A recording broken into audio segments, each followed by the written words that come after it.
مبروك يا خلود والابيات نهديها بتخرجك يا فخرنا بين الاوطان. حققتي الحلم والقمة وصلتيها بجهدك وبعد التعب في طول الازمان.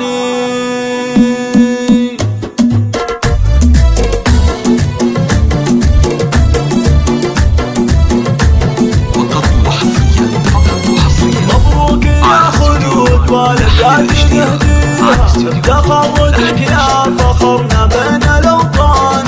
حققتي الحلم والقمة وصلتيها بجهدك وبعد التعب في طول الازمان. صعوبة وجهد وتعب لكن قدرتيها باصرار وقوى عزيمة ترفع الشان. باصرار وقوى عزيمة ترفع الشان. تقدير ممتاز والمداح نلتيها مع مرتبة الشرف يا فخر الاخوان.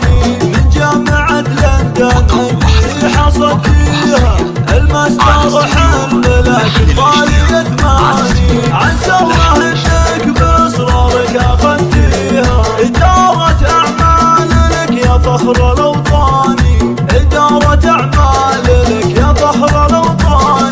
زوجك وقف وقفة الابطال حاميها عبد الرحمن هو راعي الطارات والشان.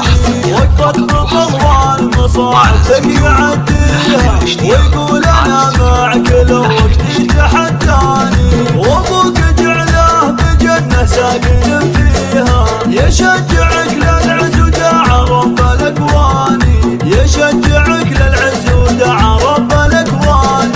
قالها للناس دكتور وحييها يا ناس بنتي خلود شانها شاني. ابوك شيخ المراجل هو راعيها عيضه ابن محمد راعي جود واحساني. وامك عسى الله رب الخلق يحميها اللي بدعاها اعانك رب الاكوان.